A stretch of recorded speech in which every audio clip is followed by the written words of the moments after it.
What is going on, everybody? Welcome back to the channel, and today it is time to review the Matrix trilogy, and we are preparing for Matrix Resurrections. It's coming out in a couple of days. I cannot wait. I'm a little bit concerned based on some of the reviews that have been coming out, the positive and negative, because just the things that are being said are concerning to me, and we'll have to wait and see. But I do know that no matter what, I highly doubt that the Matrix Resurrections can be anywhere close to as good as the original 1999 The Matrix. If you're new to the channel, or if you just recently found me, I would really appreciate if you haven't yet to hit that subscribe button. Trying to get to 1,000 subscribers, it would really mean a lot, and I would really appreciate it. It helped me make a lot more videos once I hit that 1,000 subscribers and get monetized. You guys are awesome, and I really would appreciate that if you could do so. But let's get into this first movie here, The Matrix. And this movie, of course, blew me the hell away the first time I saw it, and the second and third and fourth and fifth and sixth times as well. Right off the bat, I love the concept of the movie. Now, just because you have a great concept doesn't mean you have a great movie, because execution is everything, which we'll get to. But as far as just the concept, like this world that we know, the earth that we see, people walking around, going to work, going to eat at restaurants, all the stuff that we do, that's not real. It's basically a computer program. It's a simulation. The real world is basically post-apocalyptic. Okay, the machines have taken over. Okay, so humans, there are a few humans that are left. Yeah, they're not going to restaurants and just hanging out like we do here. No, that's a fake world that is only existing because the humans that are in that world are actually in pods and being used as batteries. The whole concept is just absolutely insane. And it's in a way kind of believable that it could actually happen, because this is taking place, another 150, 200 years in the future. So if you think about just how far technology has advanced, just think about it. Think about 150 years ago, the 1870s. We didn't have nothing. We didn't have cars. We didn't have phones. We damn sure didn't have computers. Didn't have nothing. We're just riding horses around shooting people. But think about where we are now, 150 years later. And all the technology that we have. Absolutely mind-blowing how much technology has grown in the last 150 years. Think about another 150, 200 years from now into the future. I mean, it's certainly plausible that machines and, artificial intelligence can take over. And so it's almost kind of grounded in reality, because I can actually see this happening deep into the future. And when you have the people who are in that real world go into the Matrix, they can actually bend the rules. They can do things that you couldn't normally do because it's not real, and they know it's not real. And this allows the filmmakers to let them do crazy things, crazy stunts, insane things that we can see, and it actually makes sense from within the film. But beyond this entire concept, which is absolutely awesome, the execution in this movie was damn near perfect as far as just making great characters, giving us a great story with an awesome first, second, third act. They knocked it all out of the park. First of all, the special effects, the choreography, the slow motion, all that stuff, groundbreaking. Movies copied them for years. They copied The Matrix. Still, they're copying The Matrix today. I mean, this movie was absolutely legendary in its shots and all the things that they did in this film, all the slow motion, all the awesome acrobatics and everything that's been copied for years and years and years. And The Matrix did it first and did it best. Neo dodging the bullets, of course, just an epic scene right there. So many huge moments in this movie as far as the special effects and as far as the camera work and all that goes. Just like kind of the Terminator 2 back in 1991. Was kind of a pioneer for all the special effects. Well, The Matrix took it to another level, and just absolutely amazing stuff in this film. But that's just talking about just the visual candy and everything, which of course A+ there. But what about the characters in the story, which to me is even more important? It really is. I mean, we see movies all the time, especially nowadays, that have insane special effects and the visuals are awesome, and the music and the sound can be great. But if the story sucks and the characters stink and they do things that don't make sense and you just like logic issues all over, you got a crap movie. This film has none of those problems. I mean, maybe you can nitpick and really find some. I'm not saying it's a perfect movie, but from where I'm seeing it, I really don't see any of those issues. Right off the bat, you meet Trinity. She's an awesome character, and she's doing all the acrobats and all the crazy stuff that I talked about. Then we meet Neo. Neo's in the Matrix, the world that looks like the normal world that we know.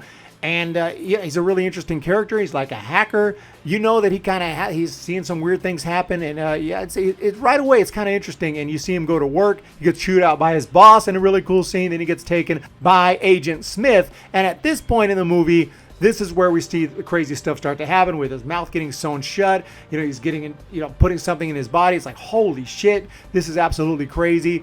Later he wakes up.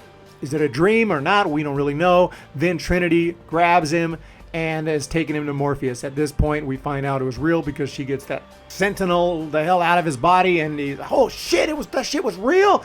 He freaks out, and a really awesome scene. But and then this is all the first act.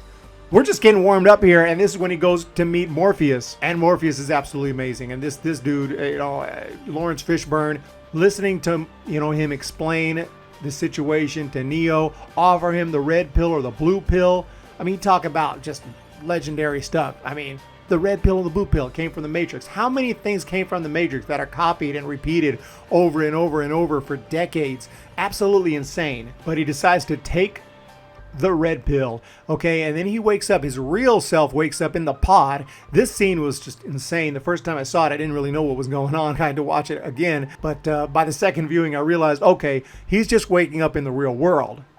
This is him. He's not in the Matrix anymore. So that's absolutely amazing. And then when he gets plugged in and goes in with Morpheus to what appears to be the Matrix, but it's actually another program, and he gets explained everything. And this is when Morpheus explains the entire situation. And it's really good writing because we need to know what's going on too. We need it to explain to us what the hell is going on.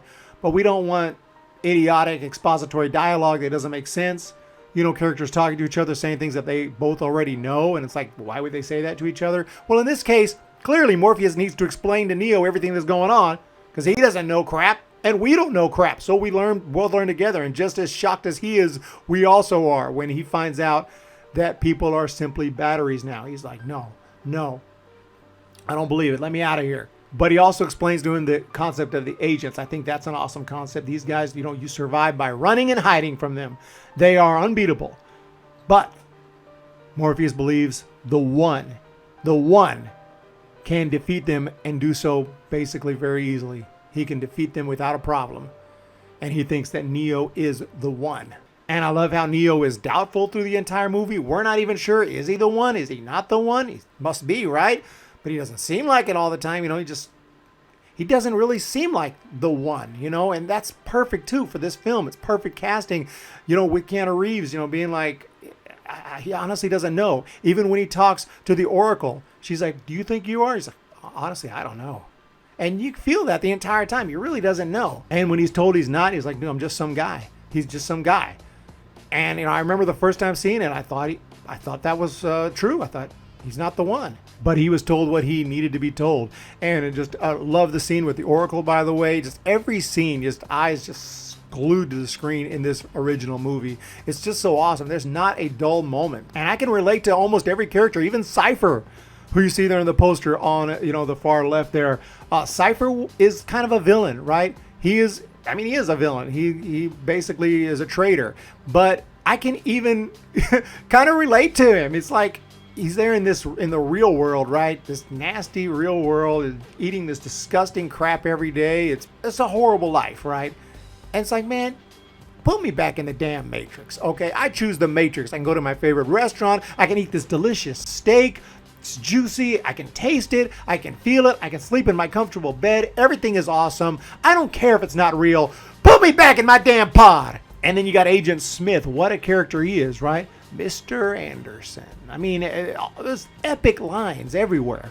Everywhere throughout this movie. There's no way I couldn't even say them all in this one review. There's too many. And the third act, everything is absolutely comes to a head. It's absolutely insane here with Neo against Agent Smith. And when Neo finally, gets resurrected and he actually gets his powers, he realizes he's the one and everything comes together. And, he sees everything like the Matrix. At that point, the most awesome scene in the movie when you get Agent Smith coming to, beat his ass and everything. And Neo's just like, he's kind of confused. It's like blocking everything, like one hand blocking everything. Like what's going on here? The agent is nothing to him. He's nothing. These agents who are so powerful, they can jump into different bodies. They kill anything. They'll beat your ass and no problem. These agents are so powerful. You can only defeat them by running and hiding from them because you can't defeat them. But Neo, once he became the one and it was confirmed, they were nothing to him. He jumps into the agent's body, blows him up. The other two agents look at each other and get the hell out or start running away. And I don't really feel like this movie lent itself really well to a sequel just because of the way it ended. I was like, what's he going to do now? How's he going to be challenged? He's the one. It's a perfect movie, right? I think, and I heard, I don't know if it's true, but I heard that this movie itself was supposed to be a trilogy, but they only would give them one movie, so they kind of I don't know if this is true, but they compacted it into one movie. And so once this movie was so successful, then they were like, okay, y'all got to make more now. They're like, what are we supposed to do? The whole story was told here because you wouldn't give us a trilogy. So, it would make sense because then they had to just kind of find other storylines for the next two movies. And that's kind of why they didn't work so well. They didn't work so well for a big reason is that Neo was just too powerful. What are you going to do? They found ways to challenge him, taking on 100 different taking on 100 different Agent Smiths, but let's be honest, those movies weren't quite as good. I enjoy them, not gonna lie, and I'll get to those reviews here shortly. But as for this original Matrix, absolutely awesome. There's only one moment I never really loved was when I never liked this is a kind of a trope in movies where you have to say something before you kill someone, right? You have to say something, a cool little tagline, and I thought those agents are so quick. They are so quick and so unbeatable that you don't have time to say anything. If you have a chance to kill one or shoot one or like Trinity did when she had a gun to his head, to the agent's head, you don't say it, you shoot, you pull the trigger. But she had to say, dodge this. Never liked it. I'm sure a lot of people love that. Think it's an awesome moment, an awesome little line there, a little one-liner. I just didn't like it because it's the agent, dude. During that time, by the time you say dodge, the agent's gonna go and he's gonna take you out. You don't have time to say dodge nothing. But, okay, nitpick. Serious nitpick right there. All in all, though, this movie, fantastic in almost every single way. And an absolute groundbreaking, pioneer, classic, freaking awesome movie in every way. More than freaking awesome. This film, The Matrix, is clearly a masterpiece. So there you have it. That's my review of the original The Matrix. Stay tuned for Matrix Reloaded, Matrix Revolutions, and then we'll have the review for the brand new film Matrix Resurrections. I am looking forward to it, but my expectations are very tempered. Let's just say that. You guys have a fantastic day. If you could hit that subscribe button, it would mean a lot. I would really appreciate that. Let's get to 1,000 ASAP. I appreciate you all, and we'll talk to you very soon. Let me know what you thought of The Matrix.